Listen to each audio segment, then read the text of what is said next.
샬롬, 샬롬, 샬롬, 샬롬, 샬롬. 하나님 사랑합니다. 여러분, 주 안에서 사랑합니다.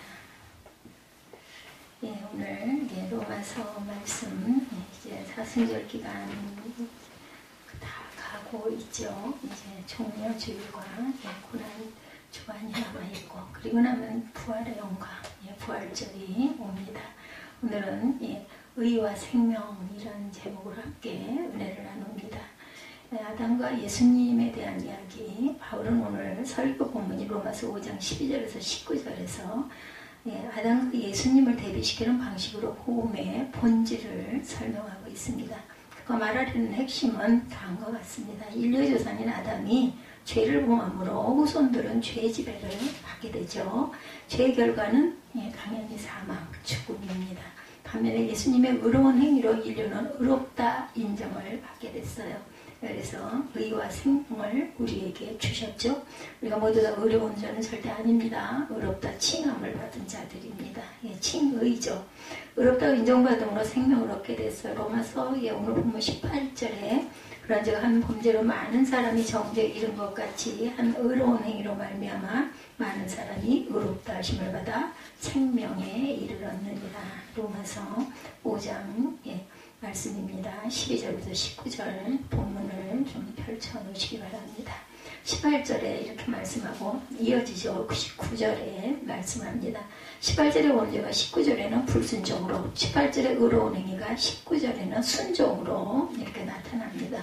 19절, 한 사람이 순종하지 아니하므로 많은 사람이 죄 있는 것 같이 한 사람이 순종하심으로 많은 사람이 의인이 되었느니라.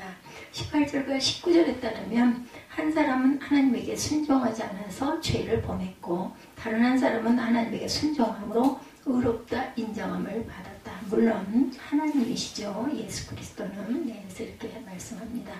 앞에 나온 사람은 아담이죠. 아담은 성경의 창조 이야기에 나오는 첫 인간입니다. 모든 인류의 조상이 됐어요. 그는 하나님이 만든 에덴 동산에서 이브와 아주 아름답고 행복하게 살았죠. 하나님 그에게 선악을 알게 하는 나무의 열매는 먹지 말라. 먹으면 죽으리라 말씀하셨습니다. 죽는 것에 인간에게 자유의지를 여기서부터 허락을 하셨습니다. 딱 그렇게 해서 명령을 하셔서 꿈쩍마 이게 아니라 네가 선택하는데 이거 먹으면 죽어. 미리 답을 알려주신 거죠. 아담과 이브가 그 나무의 열매를 결국 따먹죠. 뱀의 힘에 넘어가서 창세기 3장에 나옵니다. 하나님의 말씀에 순종하지 않았어요. 결과적으로 바울은 아담의 불순종이 죄라고 봅니다. 이로 인해서 죽음의 운명을 피할 수가 없게 되었어요. 사실을 바울은 로마서 5장 12절에서 정확하게 짚습니다. 5장 12절을 다시 봅니다. 그러므로 한 사람으로 말미암아 죄가 세상에 들어오고 죄로 말미암아 사망이 들어왔나니 이와 같이 모든 사람이 죄를 지었으므로 사망이 모든 사람에게 이르렀느니라. 이렇게 말씀하고 있어요. 어떤 이들은 이런 이야기를 신화에 불과하다 이렇게 말하는 사람도 있습니다. 이야기 형식은 물론 신화적이지만 그 이야기의 메시지는 아주 실증적입니다. 이 이야기는 두 가지 질문이 따라다니죠. 하나는 인간은 왜 죽는가, 또 하나는 인간은 왜 악을 행하는가 였어요. 하라면 하라는 대로 그냥 하면 될 건데 우리 삶이 어떻습니까? 항상 선택의 기로에 있죠. 때로는 옳지 않는 게 더 온전할 것 같고 그렇게 해야 내게 유익이 있을 것 같고 그렇게 해야만 속이 시원할 것 같을 때가 많이 있습니다. 제가 요즘 그런 갈등을 엄청 많이 느낍니다. 지금도 이렇게 우리는 헤매고 있어요. 양다리를 걸치고 이럴까 저럴까 휘청휘청하죠. 인류가 지구에서 사라지기 전까지는 아마도 없어지지 않을 것입니다. 현대 문명은 성경에 기록되던 시기의 문명에 비해서 비약적인 발전, 저는 한 20년 사이에 한 100년이 지나간 것 같은 많은 일들이 너무 빠르게 변하고 바뀌었다라고 생각이 듭니다. 제가 청년기라고 해야 되겠죠. 나이대로 봐서. 30대 초반, 중반, 그때 어떤 생각을 했냐면, 우리가 항상 삐삐 차고 다니고, 그리고 삐삐에 뭐가 오면은 막 전화박스 찾느라고 차를 타고 가다가도 막 그 공중전화를 찾았던 그런 시기가 제게 있었습니다.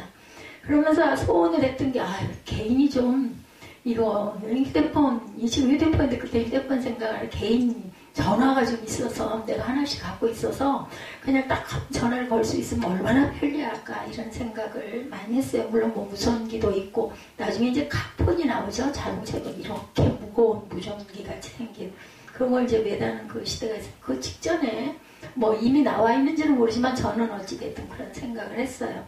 그랬는데 뭐 지금 뭐 어때요? 뭐 노트가 무슨 뭐 이제 뭐 새로 나올 기종은 뭐 S가 뭐 20, 21, 뭐 노트는 뭐 어떻고 뭐 접는 폭도 나오고 뭐 이제 요전에 한번 잠깐 제가 그 노트북 때문에 갔다가 사무회라고 갔죠. 혼자 가지 않고 좀 같이 보자 해갖고 가가지고 봤더니 휴대폰이 뭐 엄청 많고 엄청 두꺼운 폰도 있고 하더라고요.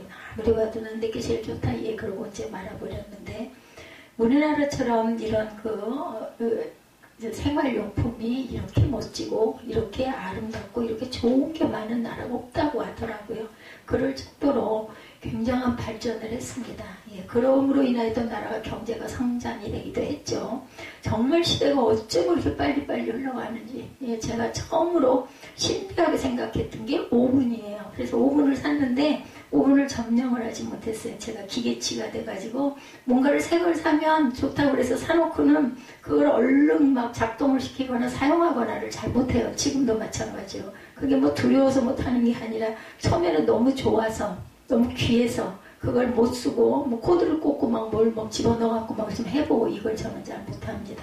결국 그 오븐 써보지도 못하고 예, 폐기가 돼버리고 지금은 뭐 에어프라이어 뭐 저거 있어가지고 뭐 오븐이 별로 필요가 없을 만큼 간단하니까 쓸 수가 있고 아들이 자라가지고 적극적으로 참여를 함으로 인해서 예, 그런 부분을 이제 좀 아끼는 게 제가 좀 적어졌는데 어쩔 수가 없어요. 예, 지금도 뭐 조금 고운 걸 보면 옷도 사놓고도 샀으면 열심히 입어야 옷이잖아요. 근데 놓고 보는 게 저는 좋아가지고 나도 그게 있지 이게 좋습니다. 예, 이런 시대에 저는 살고 있으면서도 세상이 얼마나 빠르게 흘러갔는지 참 눈 깜빡할 사이인 것 같은데 한 20년이 긴 세월이죠. 그렇지만 나이가 먹으면 정비례해요. 예, 시간이 가는 거하고 나이가 어렸을 때 시간이 가는 거. 어려서는 빨리 조금 나이가 고등학생이 됐으면 좋겠고 대학생이 됐으면 좋겠고 내가 굽이는 구두를 좀 신고 싶고 좀 나이가 좀 이렇게 노숙하게 보이는 그런 처녀가 됐으면 좋겠고 막 이랬는데 어느 사이 눈 깜짝할 사이에 세월이 가가지고 내 나이가 몇이에요? 그 생각을 하면 막 너무 싫어. 근데 뭐 보니까 한 10년 전 드라마를 보니까 거기에 나오는 조연급 탤런트들이죠. 본인들의 나이를 얘기를 하는 소리를 들으면서 제가 깜짝 놀랐어요. 아니 그 시대에도 그랬는지 2014년 이럴 때 12년 이럴 때인데 저는 나이가요 76세입니다. 78세입니다. 뭐 두 분이 얘기를 하시면서 누가 형이고 누가 아우냐 이런 얘기를 하면서 그분을 이렇게 바라보면서 어머 저 시대에도 나이가 76세도 저렇게 젊었나? 물론 이제 탤런트니까 예쁘기는 하지만 뭐 그러면 뭐 지금 이 시대에 이 나이는 뭐 아무것도 아니네. 그러면 벌써부터 그때부터도 80이 넘어서도 정정하게 살아서 잘 활동한다는 이야기가 나와 있더라고요. 저는 요즘에 현대 드라마는 별로 이게 공감도 안 되고 뭐가 느껴지는 것도 별로 없고 그래서 보통 2012년, 뭐 14년, 뭐 이런 것들 보면 조금 좀 괜찮아서 들여다보다 보면은 이게 몇 년도에 만들어졌나 이제 저 보거든요. 보니까는 그렇게 예전, 지금으로부터 10년 전인데도 그때도 연세 드신 분이 자전거를 타고 그 옷을 그 자전거 타는 복장을 다 모자까지 해가지고 자전거를 타면서 자전거가 너무나 건강에 좋아서 본인은 자전거를 이렇게 아주 부잣집 마나님이에요. 근데도 그렇다는 이야기를 이렇게 보면서도 저 시대에도 그런 분들이 있음직하니까 나오잖아요. 드라마라는 건 약간 허구이긴 하지만 있을 수 있는 부분이어서 우리가 공감을 합니다. 그래서 제가 참 많이 놀랐습니다. 근데 이제서야 저는 수영장에도 보면 저 많으신 분들이 아주 건강하게 수영하시는 분들도 있고 참 건강하시다. 연세가 많은데도 부럽죠. 그런 분들을 부러운 시선으로 봅니다. 물론 뭐 저는 뭐 끈질기게 할 수영을 그냥 매일매일 갈등을 하면서 열심히 가서 하긴 합니다. 이렇게 겉으로 살아있다고 해서 그게 실제로 살아있는 건 아니다라는 거죠. 그리고 내 안에 뭐가 있는지 여러분들 아십니까? 저는 몰라요. 예, 뭐가 자라고 있는지도 몰라요. 아직도 검사를 하러 가야 될 걸 못 가고 6월 10일 날 오라고 그래가지고 가게 되면 가고 말면 말지. 이제는 이제 그 마음인 거죠. 뭐 발병이 돼서도 어쩔 수가 없고 지금도 저는 여성 호르몬을 먹고 있습니다. 병원에서 먹는 게 저한테는 오히려 플러스다라고 얘기를 하셔서 신장에도 그렇고 자궁에도 그렇고 네, 낫다고 그러셔서 그냥 그 말을 굳건하게 믿고 먹고 가고 병원에서 몇 달, 한 2달 정도 약을 안 먹다가 그냥 다시 먹고 있어요. 꾸준하게. 근데 뭐 그게 또 나쁘다는 소리가 있어요. 그러면 나쁘면 뭐 이미 뭐가 걸려도 걸렸겠지. 어쩔 수 없지. 걸려서 어떻게 됐다 하더라도 아니면 감사하고 저는 요즘은 이렇게 살고 있습니다. 관념적으로 들린다면 여러분의 삶을 위축시키거나 파괴하는 요인이 무엇인지 일생에 우리가 일상생활 속에서 삶을 통해서 생각해 봐야 되겠다. 근데 정확한 거 하나는 아주 공고한 삶임에도 불구하고 제가 새벽 예배 때는 얘기를 했어요. 하루가 왜 그렇게 달콤한지 밤이면 너무나 귀하고 너무 달콤하게 또 오늘 하루가 가버렸네 이런 생각을 하게 되는 날이 많습니다. 그 생각을 하면서 내가 땅에 있을 날이 얼마 안 남았구나 이런 생각을 해요. 나는 내 인생에서 내 짧은 일생 속에서 이렇게 하루하루가 정신없이 가면서 달콤하게 흐르고 공고하면서도 그게 뭐 편하고 좋은 거 아니에요. 뭐 기쁜 거, 뭐 기쁠 일이 그렇게 있겠습니까? 근데 그냥 혼자 기쁜 거죠. 은혜예요, 은혜. 하나님 은혜라고 밖에는 설명이 안 되는. 그리고 내가 이제 땅에 있을 시간이 정말 얼마 없어서 이렇게 하루가 기쁜가 보다 이렇게 생각을 합니다. 그리고 그 현상은 너무 좋은 거죠. 뭐 치매보험이니 간병인보험이니 있는데 뭐 그것도 못 들겠어요. 수술한 지가 얼마 안 돼가지고 간병인 보험은 2년이 돼야 되고 치매는 되는데 치매보험을 지금 들고 싶은 마음은 없고 운전자 보험을 또 보강을 해야 된다는 내가 무슨 운전을 얼마나 많이 해서 그런데 요즘에 보면은 그 음식 배달하는 그 딜리버리 오토바이들이 너무나 위험해요. 보면 막 깜짝깜짝 놀랄 정도로 막 튀어나와서 이걸 드는 게 맞을래나 이제 이런 생각도 제가 합니다. 이렇게 짜증이나 불안해하거나 속상해지는 이런 경우들 그게 참 전에는 많았는데 요즘에는 조금 화가 나고 섭섭하고 했다가도 그냥 그게 뭐 다 뭔데 내가 땅에 있을 날도 별로 없는데 좋은 생각만 해도 다 못하고 갈 세상 제가 이렇게 생각을 합니다. 각각의 상황이 다 다르게 일반화할 수 없으나 대개는 내가 인정받지 못한다는 느낌 이게 들 때 그리고 누군가가 나를 인정해준다라는 그런 마음이 들 때 아주 삶의 의욕이 더 크게 일어나고 그리고 어깨가 좀 이렇게 쫙 펴지는 존재의 그 가치라고 해야 될까요? 내가 아직 살아서 할 수 있는 일이 좀 있구나 이런 생각을 할 때 제가 생명이 막 소생하는 것 같은 그런 느낌. 여러분들 주변에 계신 분들을 자녀도 마찬가지고 뭐 부부끼리 배우자에게도 마찬가지고 아니면 이웃에게도 마찬가지고 학교를 다니시는 분들은 학우에게도 마찬가지고 되도록이면 많은 칭찬을 해주시기 바랍니다. 그 사람을 칭찬을 해줄 때 그 사람이 영이 막 살아서 춤을 춥니다. 물론 칭찬할 거리가 아닌 걸 억지로 거짓말로 하면 안 되지만 누구에게나 칭찬할 건 있어요. 찾아보면. 그러니까 그게 또 그 사람을 사랑하는 영혼을 사랑하는 방법이기도 합니다. 자녀에게도 될 수 있으면 잘하는 걸 막 북돋아서 주시기 바래요. 몽골의 유목민들이나 시베리아 주민들처럼 전체적으로 가난한 사회에서는 가난이 불행의 원인이 되기도 합니다. 우리나라는 꼭 그렇지는 않은 것 같아요. 빈부의 격차가 많지만 요즘에는 우리 이웃을 보면 물론 그런 분도 있기는 할 거예요. 그죠? 저 뭐 어디 산골이나 이런데 요즘엔 그 시골에 사시는 분이 더 부유하다는 이야기를 들었지만 가난하다고 해가지고 불행하지는 않는 우리나라인 것 같아요. 가난하면 가난한 대로 조금 있으면 있는 대로 또 뭐 많이 있으면 많이 있는 대로 비교할 필요도 없고 바라볼 필요도 없고 있는 것 안에서 자족하면서 서로 칭찬하면서 살아가는 그런 삶이 우리 마음 안에 천국을 형성해 준다. 저는 그렇게 생각을 합니다. 아담의 불순종이 죄로 인해서 인간이 죽음에 이르게 되었다는 바울의 주장은 인간 실존에 대한 정확한 진단이라고 저도 생각합니다. 예수님과 의에 대해서 봅니다. 아까 아담과 예수님에 대해서 비교했어요. 이번엔 예수님과 의. 바울이 말하는 또 다른 한 사람은 예수님이죠. 아담을 통해서 죄와 죽음이 인류의 운명에 들어왔지만 예수님을 통해서 의와 생명이 인류의 운명을 결정하게 돼서 믿기만 하면 그죠? 영생을 주시리라고 말씀을 하셨어요. 열심히 믿고 열심히 행하고 가야 하겠죠. 우리의 남은 세월 동안 얼마가 될지 아무도 몰라요. 각자는. 아담은 불순종의 대표자이고 예수님은 순종의 대표자이십니다. 아담으로 인해서 인류는 죽지 않을 수 없었지만 예수님으로 인해서 우리는 새 생명을 얻게 됐어요. 그게 바로 부활의 영광. 저는 언젠가부터 예수님이 태어나신 크리스마스 12월 25일 성탄절, 이거보다 뭐 둘 중에 하나, 어떤 게 넌 더 귀하니? 라고 누군가가 묻는다면 저는 부활절이 더 귀하다 이렇게 생각을 합니다. 부활의 영광, 물론 예수님이 안 계시면 부활의 영광이 없었겠지만 절기로 따져가지고 절기는 제가 부원에서 말씀드립니다. 절기에 대한 걸 제가 그렇게 세세하게 잘 모릅니다. 요즘에 또 신학적인 관점이 좀 바뀌고 그 전에 더 전해졌던 게 잘못 전해지거나 시기가 잘못되거나 인게 있을 수 있습니다. 하지만 저는 그 안에 있는 뜻, 그냥 은혜, 감사 이런 거를 전하기 때문에 그 일반적으로 나와 있는 부분을 제가 본문으로 해서 말씀을 증거하니 그런 부분들을 여러분들 이해를 하시기 바랍니다.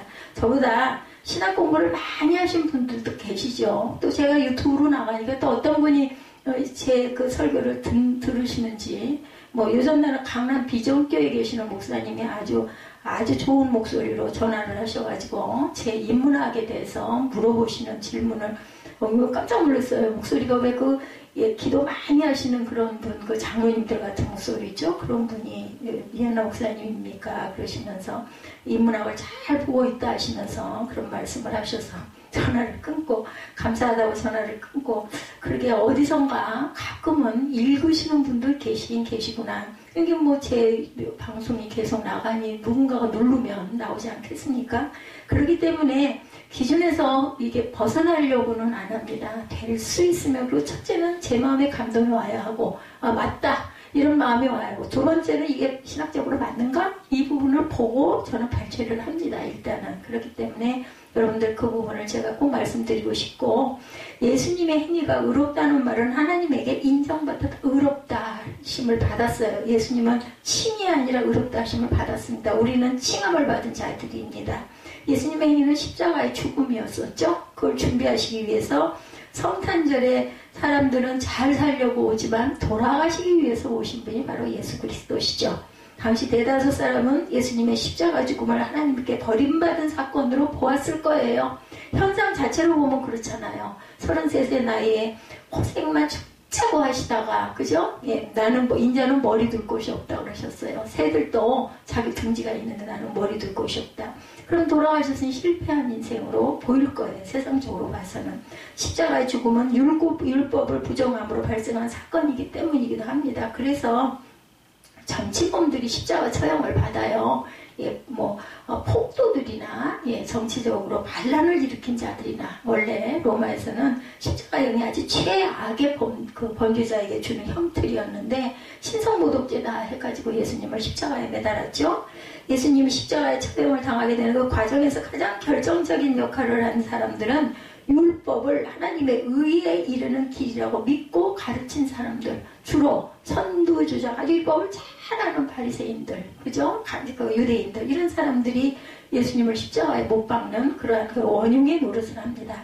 바리새인, 서기관, 제사장, 이런 부류의 사람, 너무 잘 아는 사람들, 그들은 예수님의 안식일법을 문자적으로 준수하지 않았고 예루살렘 성전의 권위를 손상했다 해서 예수님을 신성모독죄로 고발을 한 거죠. 그들의 눈에 예수님은 하나님 앞에 아주 불의한 자였어요. 요즘 말로 말하면 우리 요즘 시대에 이단들이 비슷하게 생각을 했을 거예요. 하나님의 뭐라 그러죠? 그런 사람들, 이단 사설에 응한 파수꾼 이런 사람들이라고 생각을 하는 것 같아요. 바울은 그들과 달리 예수님의 행위를 예수님이라는 존재 자체를 의롭다고 이것도 은혜 받았으니까 바울도 똑같은 사람이었죠. 이 바리새인들하고 그뿐만 아니라 예수님의 의로운 행위로 말미암아 많은 사람이 의롭다는 인정을 받아 생명에 이르게 되었다고 주장하죠. 그래서 제가 아까 히브리서 11장 말씀을 찾아서 제가 읽었습니다. 유대인들의 의의 정수라고 생각했던 그 율법 때문에 죽은 예수님이 거꾸로 의의 중심으로 들어선 거죠. 유대인들이 볼 때는 바울의 이런 주장이 아주 기가 막히고 가소로웠을 거예요. 19절 후반절에 한 사람의 순종하심으로 많은 사람이 의인이 되리라 이렇게 얘기합니다. 예수님의 순종이 하나님의 의가 되었을 뿐만 아니라 이를 통해서 많은 사람이 의인이 되었다라는 거예요. 물론 의롭다 칭함을 받았지만 정말 과감한 주장이죠. 유대인들이나 다른 사람들에게는 설득력이 없는 주장으로 들릴지 모르겠지만 바울이 이렇게 주장하는 근거는 예수님의 부활에 있습니다. 기독교가 부활이 없으면 기독교가 아니에요. 여러분들 십자가의 부활, 생명, 이것이 바로 보통 타종교하고 아주 다른 부분입니다. 우리는 다시 살 수 있다. 우리는 우리가 갈 영원한 천국이 있다. 물론 불교에도 극락 있고 천도교에도 비슷하게 그런 칭함들이 다 있지만 우리는 새 생명을 받아서 새롭게 사흘 만에 살아나신 예수님, 그런 사람은 하나도 없죠. 지금 북한에는 김일성 미라를 보존하고 살 것이다 라고 바라보고 기도들을 한다고 그래요. 근데 살겠습니까? 저희는 그걸 믿지 않죠. 우리는 예수님의 부활은 하나님이 예수님을 옳다고 인정한 사건. 여기서 예수님의 부활이 무엇인지에 관해서 설명하지 않아도 여러분들 아마 잘 아실 거예요. 어떻게 보면 설교자에게 한계이고 딜레마일 수도 있는데 저는 그렇게 생각 안 합니다. 저는 부활의 생명을 믿습니다. 그리고 제가 이렇게 불안하지 않고 하루하루가 기쁜 것도 내가 갈 곳이 있다. 이 부분 때문에 하나님의 집이 있다라는 것을 바라보기 때문에 기쁘지. 만약에 그렇지 않고 나는 죽으면 이제 끝이야 한다면 나이가 드신 분들은 하루하루 1년 사는 게 아마 두려움일 것 같아요. 그래서 연세가 드시면 가끔가다 제가 차를 운전하고 갈 때 극동방송을 이제 거의 항상 듣다 보면 거기 그런 프로그램이 있어요. 보석을 찾자 이런 프로그램이 있어가지고 무교 종교가 없는 사람들을 아주 우리는 환영합니다 이렇게 하면서 그런 분들을 무조건 문자를 보내시면 선물을 푸짐하게 드리겠다고 막 이러면은 저는 30년 동안 방학 아니면 50년 무교 이런 분들이 전화 연결을 하더라고요. 이제 그분들에게 여러 가지 선물을 줘요. 그리고 결국은 예수 믿겠습니다라는 고백을 받아내고 또 가끔은 목사님이 함께 참여를 하셔서 이제 예수 영접 기도를 시키고 그렇게 해서 아주 축복을 하는 그런 프로그램이 있어요. 그래서 부활의 생명이 우리에게는 있다. 연세가 드신 어떤 분은 나이가 드니까 이제는 좀 뭔가 종교를 하나 가져봐야 되겠다는 생각을 했다. 남자분들도 이런 고백들을 하시는 그런 분들을 보면서 우리의 생명 안에 있는 그런 소망들이 다 같구나. 돌아갈 것이 있기를 바라는 두려움 이런 것들이 믿지 않고 60년을 산 분도 이제는 생각을 하시는구나 이런 마음이 들더라고요. 바울의 이런 진술과 주장에는 부활신앙이 깔려있기에 부활을 충분히 이해할 필요가 있지만 오늘 부활 자체에 관한 것이 아니죠. 오늘은 예수님의 부활은 십자가에 처형당해 죽은 무덤에 장사되었던 예수님을 제자들이 살아있는 자로 경험한 사건, 이 사건이 일어난 거죠.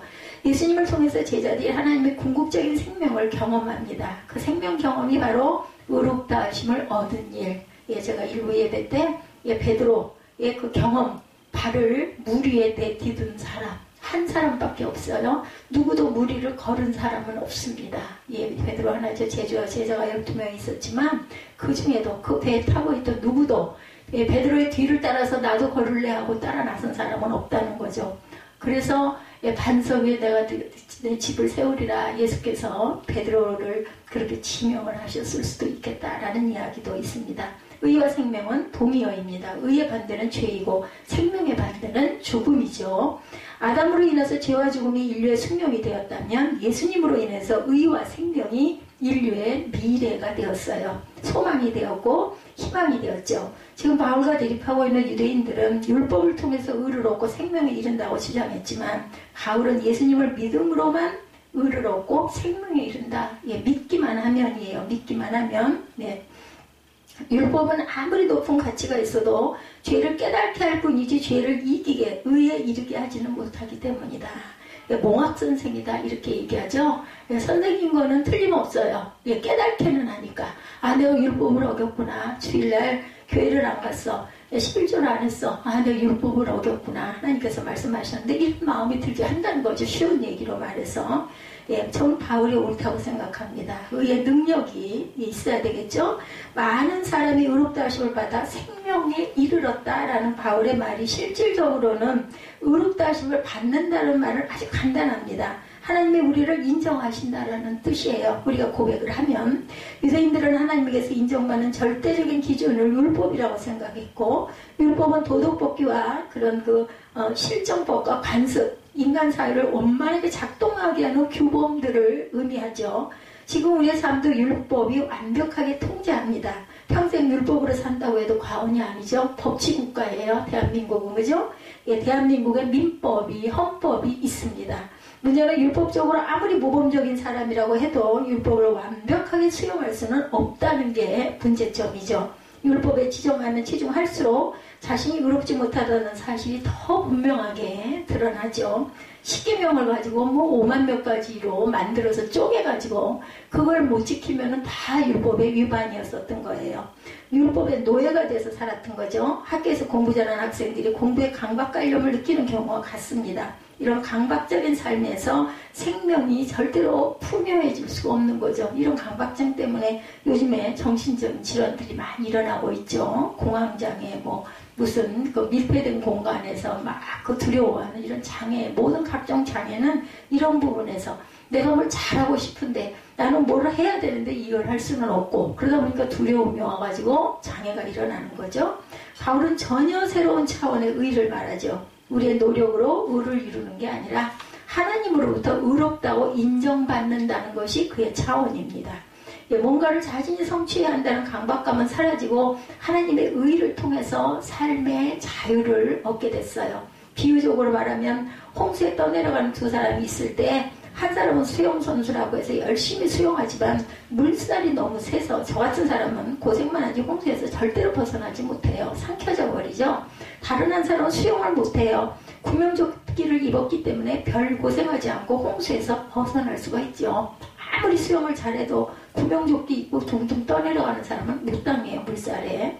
자기의 노력으로 의를 이루는가 아니면 하나님의 노력으로 의를 선물로 받는가의 차이입니다. 믿음으로 의롭다 인정받는다는 기독교의 가르침을 모르는 기독교는 별로 없을 거예요. 그러나 그게 실제로 무엇인지를 알고 그걸 실제 삶의 능력으로 경험하는 기독교인도 많지 않습니다. 우리가 하나님에게서 의롭다 인정받았다는 말을 여러분은 어떻게 받아들이십니까? 정말 의로워진 사람으로 오늘 바울이 본문에서 말한 것처럼 생명에 이른 의인으로 살아가십니까? 그런 삶을 다른 사람들에게 자신있게 설명하고 증언하실 수가 있습니까? 아니면 여전히 율법 완성을 위해서 자기 스스로 삶을 모범적으로 완성하기 위해서 고군분투하는 방식으로 살아가십니까? 율법도 중요합니다. 율법은 잘못된 것을 알려주기 때문에. 그래서 예수님이 그러셨죠. 내가 율법을 폐하려 온 게 아니라 온전하게 하려고 왔다라고 말씀하세요. 우리를 하나님이 의롭다 하셨다는 건 죄가 없다고 인정했다라는 뜻이에요. 죄가 없다면 생명을 얻는다는 것은 당연한 논리죠. 죄가 없는데 당연히 생명을 얻어야 맞죠. 따라서 하나님이 우리를 의롭다 인정하셨다는 말은 우리에게 생명을 허락하셨다라는 뜻입니다. 예수를 믿는 자는 죽어도 살고 살아서 믿는 자는 영원히 죽지 않는다. 요한복음 12장 11장 25, 6절입니다. 우리가 의로워져서 생명을 얻었다는 사실이 확연하게 표시가 나지 않아요. 사람들을 보면, 믿는 사람들 봐도. 예수님을 믿어도 삶의 조건이 달라지는 게 별로 없습니다. 그러나 완전히 달라지는 게 한 가지 있다면 우리 영적인 시각이 달라진다라는 것. 자신에게서 일어나는 일을 모두 하나님의 의로 생명, 충만함으로 보는 시각이 생기는 거죠. 예수님은 하나님 나라가 가까이 왔다고 선포하셨어요. 하나님 나라가 눈에 보이는 건 아니죠. 로마 제국의 강압적 통치는 여전했습니다. 바뀐 게 아무것도 없어요. 여러분들 성령 받아보셨죠? 성령 받으시고 막 울고 기도하고 그리고 눈 뜨고 나중에 밖으로 나와요. 저는 아주 그때 그 기억이 아주 지금도 정말 또렷하고 신선합니다. 어쩌면 그렇게 그 만물이 눈에 펼쳐지는 모습이 나뭇잎이 햇빛이 공기가 어찌 그렇게 시원하고 상쾌하고 그 이파리들은 어쩜 이렇게 반짝거리고 이쁜지 아름다운 그 천국에 있는 것 같은 느낌을 저는 참 많이 받았습니다. 달라져요. 눈이. 똑같은 눈인데 은혜 받기 전하고 은혜 받은 이후에 바라보는 눈, 또 뭐 세상에 섞여서 또 살고 집에 와서 아이한테 야단치고 막 그러다 보면 또 똑같아지기도 하지만, 그래서 우리가 매일매일 새벽 예배를 드리고 새벽 기도를 드리고 말씀을 묵상하는 거 아니겠습니까? 항상 이렇게 우리는 세상 가운데, 세상이 뭐예요? 죄악된 세상이죠. 세상 가운데 사단의 세계가 세상입니다. 우리의 갈 곳은 따로 있어요. 여기는 우리 이방인들이죠. 천국이 우리 고향입니다. 가난한 사람은 여전히 가난하고 아픈 사람은 여전히 아프고, 저도 질병을 갖고 있기 때문에 아주 많이 불편하고 아픕니다. 근데 저 어떻습니까? 잠을 거의 어젯밤에도 거의 못 잤어요. 조금 자다가 그냥 깨버리고 못 자고 깜빡하다가 깨고. 그런데도 예배 시간에 예배 드릴 때는, 오늘은 또 일부 때 우리 에서 전도사님이 그 학교 그 생활에서의 그 여러 가지 간증과 말씀 속에 얽혀있는 부분을 서로 나누다가 시간을 많이 흘려보내고는 잠깐 궁둥이도 못 붙이고 또다시 예배 자리에 섰어요. 많이 피곤합니다. 그런데도 뭐 날아갈 듯한 힘이 생기는 것은 하나님이 주시는 힘이고 은혜라고 저는 생각을 합니다. 사업이나 정치에 성공하는 사람도 있고 실패하는 사람도 있죠. 예수님이라고 해서 굶주리셨는데 배가 고프지 않은 건 아니에요. 육신을 입고 오셨기 때문에. 세상은 여전히 뒤죽박죽이고 나아진 건 아무것도 없고 혼란하고, 그죠? 예수님은 하나님 나라가 우리 삶의 중심에 들어왔다는 사실을 아셨어요. 보셨어요. 그걸 믿고 사람들에게 선포하시죠. 천국이 가까웠다. 회개하라. 사도 요한과 똑같이 그렇게 선포를 하죠. 그래서 그럼 무엇을 먹을까 마실까 입을까 염려하지 말고 하나님 나라와 의를 구하라고 외쳐요. 외치는 소리가 광야에 있다라고 얘기하죠. 하나님이 우리를 의롭다고 인정하셨다는 사실은 우리의 삶이, 우리 자신이 하나님의 인정을 받을 정도로 귀하고 아름답다라는 뜻입니다. 그걸 느끼면서 사는 사람이 있고 전혀 느끼지 못하는 사람. 저는 이제 느껴요. 이제 정말 늦게 완전히 지각을 해서 꽁무니에 매달려가지고 너무나 귀하고 너무나 기쁘고 감사하다는 생각을 제가 한 30, 40대 했더라면 얼마나 좋았을까, 얼마나 인생이 바뀌었을까. 근데 아마 하나님은 알고 계셨을 거예요. 제가 이때쯤이나 이렇게 생겨가지고 어떻게 할 수도 없을 이때쯤이나 니는 은혜를 받아가지고 너무나 아름다운 세상을 기뻐하지 않겠느냐 아마 생각하셨을 겁니다. 1953년에서 1961년에 유엔 2대 사무총장을 역임한 스웨덴 사람 다그 함마르셀드가 이런 말을 했다고 합니다. 지난날 있었던 일에 대해서 모두 땡큐, 앞으로 있게 될 일들에게는 모두 예스. 이분 두 분에 받은 것 같네요. 우리를 위로하는 참된 인식이란 우리가 현재를 충만하게 살아갈 때 지금 여기에서 죽음만이 아니라 하나님의 영원 역시 특정한 방식으로 우리와 함께 한다라는 통찰이다. 이분이 쓰신 글에 98쪽에 나온 그러한 그 내용입니다. 제가 말씀을 드린 게 아니고, 아니면 어디 설교문에서 발췌한 게 아니고, 이분 함마르셀드라는 분 1905년에서 61년까지 계셨던 분이에요. 유엔 2대 사무총장 하신 그분이 우리를 위로하는 참된 인식이란 우리가 현재를 충만하게 살아갈 때 이미 지금 여기에서 죽음만이 아니라 하나님의 영원 역시 특정한 방식으로 우리와 함께하는 통찰이다. 그래서 우리가 천국을 경험하는 게 꼭 천국에 가서 경험하는 게 아니죠. 우리 삶 속에서 천국을 은혜를 받으면 경험하게 됩니다. 물론 그 사이사이로 사단이 또 막 침투해 들어오기는 하지만 영원한 나라에 가면 그건 없겠죠. 근데 땅에서 우리가 충만을 느낄 때 하나님의 나라가 나에게 임하기도 한다라는 거. 지금 여러분은 의와 생명이 충만한 느낌으로 오늘을, 지금을 살고 계십니까? 아멘. 아직 거기에 이르지 못하셨습니까? 사모하시기 바랍니다. 주십니다. 사모하시면. 그 다음 현재 있는 그대로의 우리를 하나님의 의롭게 여기신다는 사실에 건성이 아니라 실제로 진지하게 눈을 돌리고 집중하셔야 합니다. 가장 중요한 부분이잖아요. 누구나 다 평강하기를 원하시잖아요. 뭐 꼭 잘 살아서 돈이 뭐 10억, 20억, 50억 이만큼 이상 있는 사람만 이걸 경험할 수 있다. 세상에는 그럴 수 있는 게 있잖아요. 뭐 예를 들어 우주로 갈 수 있다든가 뭐 특별한 특정한 뭐 전세기를 내세면 내가 세계 일주를 할 수 있는 건 돈이 어느 정도 있어야 되지만 이 부분은요 우리가 사모하기만 하면 하나님의 은혜를 사모하기만 하면 누구에게나 주셔요. 그렇기 때문에 사모하시기 바랍니다. 제가 일부 예배 때 성령에 의지해라. 네, 한시도 깨어있지 못하느냐 그 얘기 때문에 얘기를 하다 시간이 길어졌는데 깨어있다라는 것이 학생들이 여러 가지로 의견으로 얘기를 하더라는 거죠. 기도라고 얘기를 하기도 하고 물론 기도이기도 하죠. 근데 꼭 기도만이 깨어있는 건 아닙니다. 말씀이 귀에 들어오는 거 깨어있는 겁니다. 예배 시간에 앉아있는데 무슨 얘기를 했는지 아무 생각도 안 나. 뭐 이게 1년을 와도 10년을 와도 그냥 가야 되니까 왔다가 앉았다가 언제 끝나나 빨리 안 끝나나 아니 뭐 머릿속으로 딴 생각하다가 가면은 깨어있는 게 아니에요. 눈 깨어있지만 깨어있는 게 아닙니다.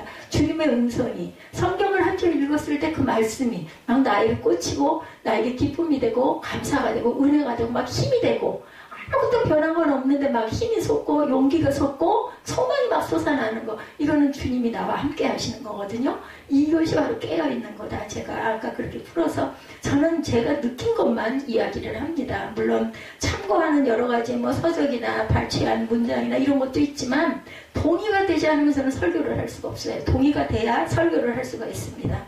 우리의 고유한 인격은 하나님 보시기에 아주 훌륭했어요. 자기의 잘못이나 약점을 합리화하라는 게 아니라 고칠 건 고쳐야겠죠. 어떻게 살아요? 인간은 완벽할 수가 없어요. 아까도 말씀드렸지만 장점도 있고 단점도 있는데 사람의 특성에 따라서 자꾸 단점을 꼬집는 사람 단점을 가르쳐 주는 건 필요합니다. 근데 장점을 이렇게 돋궈주면서 근데 요건 조금 좀 이러면 그 사람이 얼른 받아들여요. 근데 장점은 제껴놓고 너는 이래서 안 돼 이래서 안 돼. 자녀에게도 만약에 그렇게 하면은 요즘 자녀는 특히 듣지도 않지만 관계만 점점 나빠지고 엄마하고 눈도 안 마주치려고 해요. 근데 다독거리고 뭐 좋아하는 걸 자꾸 주고 이러면 애가 와서 아직은 생활력이 없으니까 살랑살랑 할 수밖에 없죠. 저는 없어서 돈은 많이 못 줘요. 근데 사회에 뭐 먹고 싶은 거 없니? 이렇게 물어보죠. 그것도 귀찮아 하면 뭐 이제 거기서 딱 그냥 스톱이에요. 제가 어제도 분명히 한 일주일 동안 아무것도 뭐 이렇게 뭘 먹고 싶은 거를 군것질이나 이런 거를 또 말일이라 월초니까 용돈도 없을 거고 뭘 준 게 없어서 한 일주일쯤 됐네 싶어가지고 사메라 뭐 먹고 싶은 거 있으면 들어올 때 3시 이후에 끝나니까 전화를 해 이렇게 해서 자고 있으니까 결국 나갔는데 뭐 카톡에 답도 없더라고요. 그러더니 나중에 나 이거 끝나서 이제 가는데 너 어떻게 할 거니? 그러고 했더니 먹고 싶기는 피자가 먹고 싶다. 이제 이렇게 와서 나는 그냥 그러지 말고 우리 햄버거나 몇 개 사서 그렇게 먹는겼더니 자기는 피자면 더 좋겠다. 그래 그러면 내가 햄버거를 사갖고 갈 테니 나와서 네가 차 끌고 가서 피자를 사갖고 오든지. 그랬더니 그냥 안 가도 괜찮고 그래 그럼 그래라. 끝이죠. 먹고 싶은 피자는 그 정도의 그 노력이 없이는 못 먹는 거예요. 결국은 안 먹었어요. 안 먹고는 저녁에 햄버거 하나 먹더니 밤중에 뭘 주적주적해서 뭐하니 그랬더니 컵라면 먹으려고 그런다고. 햄버거 하나 먹고는 안 되죠. 하루 종일 먹은 게 없는데 늦게 일어났고. 이렇게 우리가 고칠 건 고쳐야 되고 제가 그 얘기하다 이 말씀을 아이 얘기를 했는데 현재 그대로의 인생에 하나님의 의가 하나님의 생명이 공기와 태양빛처럼 가득하죠. 우리가 그걸 놓칠 뿐이라는 거. 그거 귀하고 아름답게 보인 걸 20대에는 30대에는 그냥 정신없이 사느라고 아니면 친구가 좋아서 아니면 공부가 좋아서 그죠? 아니면 뭐 사귀는 뭐 남자친구 여자친구가 좋아서 그냥 당연히 있는 거니까 우리 모든 사람에게 다 주신 하나님이 주시는 그런 그 축복이기 때문에 그냥 아무 생각 세상이니까 그렇지 당연히. 그런데 이제 은혜를 받고 나면 막 그게 너무너무 귀하게 느껴지는 거죠. 현재 그대로의 인생에 하나님의 의가 하나님의 생명이 공기와 태양빛처럼 가득한데 우리가 놓쳤다. 요즘 코로나19 변이로 인해서 날 안팎이 소란스럽고 너무나 많은 그 사망자들이 발생한다고 그래요. 그런데 또 한편에서는 이제는 그냥 보통이다. 보통 사람들의 의견은 귓결로 저는 대화를 하진 않지만 들어보면은 그래요. 코로나를 한 번씩 안 걸린 사람이 이제는 없어. 뭐 코로나 안 걸리는 게 이상해. 뭐 이런 얘기들을 할 정도로 그냥 누구 말 맞다는 게 말이 중요한 것 같아요. 한동안 여러분들 위드 코로나 이 소리 단어 많이 들어보셨죠? 지금이 위드 코로나인 것 같아요. 그냥 함께 가는 거야. 뭐 지독한 감기 정도. 근데 사람에 따라서는 죽기도 하나 봐요. 그러니까 사망자가 이렇게 뭐 몇만 명이다. 우리 쪽 김포 이쪽 얘기겠죠? 이게 몇만 명이라고 맨날 휴대폰으로 뜨니까 보면. 근데 죽었다는 사람은 별로 없고 주변 사람들 얘기 들어보면 아 그분은 코로나 걸려가지고 못 나오고 집에 계셔. 뭐 이렇게 얘기를 재미없네. 누가 없어서. 그러니까 그냥 아무것도 아니야. 그냥 걸렸다가 또 1, 2주일이면 또 일어나고 그리고 또 일상생활하고 이게 문제인 거죠. 우리가 힘을 합해서 어려움을 극복해야겠죠. 예, 제때 중국에서는 입국제를 막지 못했느냐고 정부를 비난하는 그 언론들도 많았어요. 뭐 우한에서 사람이 먹으면 안 되는 걸 뭘 먹었다면서요? 그래가지고 그게 전염이 돼가지고 이렇게 퍼졌다라는 이야기를 제가 읽은 기억이 있습니다. 정당한 비판이나 문제 제기도 있지만 비난을 위한 비난도 적지 않다라는 것 우리가 잘 가려야 됩니다. 뉴스를 너무 모르면은 안 되겠지만 너무 뉴스에 민감해도 잘못하다가는 그냥 거기에 노예가 되면은 생활이 평탄하지가 못합니다. 그렇기 때문에 그 기본적인 그 덩어리는 좀 알고 우리가 마음으로 기도도 하고 옆에 우리 가족에게 또 주변 친지에게 권면도 하고 해야 되겠지만 너무나 많이 파고 들어와서 알아서 불안해서 어떻게 살아. 그래가지고는 우리가 할 수 있는 게 없는데 한계가 있는데 그죠? 우리 할 수 있는 것만 열심히 하면 되죠. 또 주변 사람들에게 열심히 물으면 전하기는 해야 합니다. 정당한 비판이나 문제 제기도 있지만 비난을 위한 비난도 적지 않다는 것. 분명한 사실은 이런 어려운 상황에도 하나님의 의는 여전히 빛난다라는 거예요. 하나님은 변함이 없으세요. 20년 전이나 30년 전이나 한 4, 50년 전이나 저는 5살 때부터 교회를 다닌 사람이에요. 뭐 아무것도 모르고 또 중간에는 그냥 왔다 갔다 네, 뭐 어디 있는 교회 그래도 주일에는 그냥 들어앉아 있지는 못했습니다. 꼭 어디 저기 어느 교회든 동네에 있는 교회 맨 끝에 말미에라도 걸터 앉았다가 살짝 나오고 그랬던 그 방황의 시기도 반드시 있었지만 안 갈 수는 없더라고요. 이렇게 다녔어요. 근데 지금같이 이렇게 막 느껴졌더라면 세상이 아름답고 하루가 너무나 달게 느껴졌더랬으면 제가 좀 더 잘 바르게 열심히 하나님 보시고 온전하게 하나님이 예뻐하시기에 살지 않았을까. 필요한 사람들에게 마스크와 선물을 전달하는 사람들도 요즘에 있다고 합니다. 아니면 서로 따뜻한 말을 나누는 사람들, 방역과 치료에 매진하는 의료진들도. 제가 그런 얘기를 했습니다. 아유, 대한민국에 태어나서 그나마 얼마나 감사한지. 이 코로나가 이때는 있는데 이 땅에 우리가 이 남한에 여기에 살게 된 게 내가 선택한 거는 물론 나이가 들어서는 이제 이사를 가고 하면서 있겠지만 이 남한에 내가 이 시대에 이렇게 태어나서 만약에 여기가 아닌 어디 저 중국이나 그죠? 다른 나라에 태어났더라면 정말 가진 것도 없이 조금만 뭐가 걸렸다면 그냥 돌아가게 생긴 그러한 우리나라 의료시설이 그렇게 잘 돼 있다면서요? 그랬더니 맞다고 그런 얘기를 들었어요. 우리가 알지 못하는 곳에서 빛을 내는 사람들이 이렇게 있다라는 거 제가 이렇게 여러분에게 설교할 수 있고 여러분이 직장에 나갈 수 있고 생활하고 편하게 살 수 있는 것은 누군가가 그 많은 땅과 수고를 하고 있다는 걸 우리가 생각하고 그분들을 위해서 기도해 줘야 됩니다. 근본적으로 여전히 봄이 오고 있고 새들이 날아다녀요. 이제 어느덧 4월입니다. 코로나19만이 아니라 우리 삶에는 어둠처럼 보이는 영역들이 너무나 많습니다. 코로나19가 종식이 된다 해서 끝도 아닙니다. 또 뭔가가 올 수도 있죠. 범죄자들과 알코올 중독자들과 노숙자들도 그대로 있습니다. 더 많아졌을 수도 있죠. 조금 다른 차원에서 큰 수술을 받고 요양 중인 사람들. 제가 누가 6개월 후에 이렇게 서가지고 여러분들하고 이렇게 설교를 하고 그래도 일상을 그전이나 별로 변함이 없이 요즘은 그래도 그때 수술 전보다 좀 더 씩씩해지지 않았어요. 아픈 건 여전히 아파도 그래도 반드시 뭐 정확하게 예쁘게 반듯하지는 않은지는 모르겠지만 서서 다닐 수 있는 거. 그전에는 누군가가 나를 보는 게 그렇게 너무너무나 그게 막 마음이 아팠어요. 왜냐면 아직은 젊어 보이는 사람 나이나 들어서 시들었으면은 뭐 꼬부랑 할머니 꼬부랑 깽깽이죠 당연히. 근데 그렇지도 않은 사람, 요즘은 나이가 70, 80이 돼도 빤듯하신 분들 많거든요. 근데 이게 안 펴지니까 그게 그랬는데 지금은 그래도 뭐 신용이라도 반드시 속은 어떻게 됐든 말았든 가끔가다 안에서 진짜 그래요. 여러분 느꼈어요. 우두둑 소리 나요. 뭔가 이렇게 균열 있게 이렇게 해놨던 게 꽉 막혔더니 이렇게 풀어지는 것 같은 느낌. 그래서 심장에 박동기 차신 분이 안에서 막 소리가 난다라는 걸 제가 글을 읽으면서 무서워서 어떻게 살까. 펌프질하는 소리가 막 난데 이게 움직이는 소리가 제가 여기서 그런 소리가 납니다. 그래도 누군가가 물어본다면 누가 질문하더라고요. 그래서 저는 그래도 수술할 겁니다. 수술하는 게 낫습니다. 그렇게 대답을 했습니다. 우리는 하나님의 의를, 하나님의 생명을 이렇게 붙들 수 있고 붙들 줄 알아야 되겠다는 거.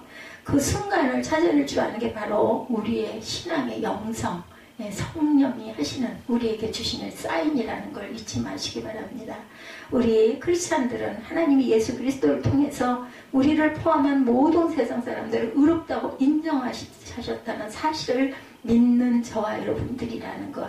어떤 상황에서도 아까 우리 유집사님 기도에 그랬죠? 두려워하지 않는 마음을 먹도록. 그래서 겁먹지 말고 일부 예배 때도 예수님이 그러셨죠? 왜 두려워하느냐? 두려워하는 마음이 바로 사단이 주는 마음이에요. 성령께 의지하시고 우리가 상황을 보다 보면 그 마음 생깁니다. 당연히 누구에게나, 저에게도 마찬가지입니다. 하나님의 의와 생명을 소리 높여 찬양하시는 4월 한 달, 부활절을 맞이하시는 저와 여러분들이 되시기를 주님의 이름으로 축복합니다.